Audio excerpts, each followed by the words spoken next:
Hi, I'm Dave Bennett, and this question is for all candidates. I do believe this is a great, diverse community, but we were labeled as one of the 13 priority neighborhoods. We've danced around this a little bit, but what would you bring to this neighborhood for change? Thank you. Thank you, Sonny. Well, I've been a resident of this community for 10 years. My family lives here, my grandmother lives here.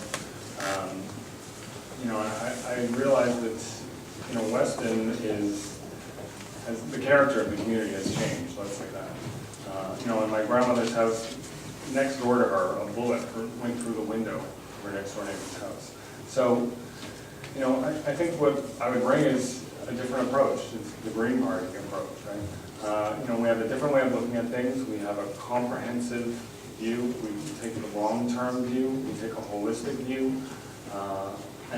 We're in support of local community efforts. We want to reduce crime, and we want to strengthen the community. Thank you. Alan?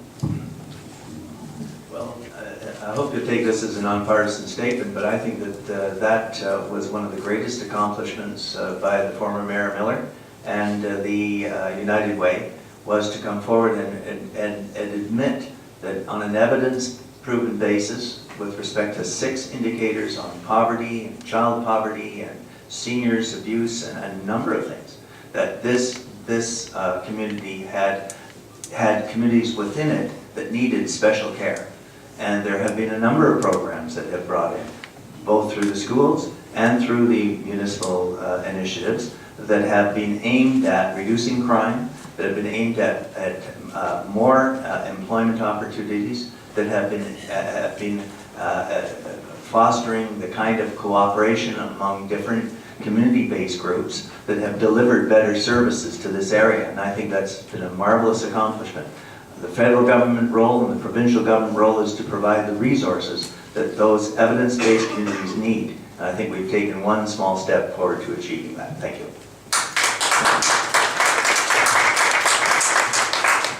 Why are we a priority neighborhood? We're a priority neighborhood because there are too many people who don't have enough money to live properly in the city of Toronto, and that's a shame. There are 13 such priority neighborhoods in the city that were identified by Mayor Miller, and special attention has been paid to them by the city. But there's been very little attention paid to this riding by the federal government, by the provincial government, or by really the municipal government in terms of the people who are currently there. There is a need for jobs in this community. There is a need to reverse the slide of the last 30 years of watching our jobs disappear, not to China or to India, but to communities outside the city of Toronto. Those jobs still exist, but not here. And that's part of what needs to happen. We need affordable daycare, we need jobs, and people need to have secure, affordable housing so they can climb out of this poverty cycle they're in and start being the Weston of old, of a good, comfortable, middle-class neighborhood.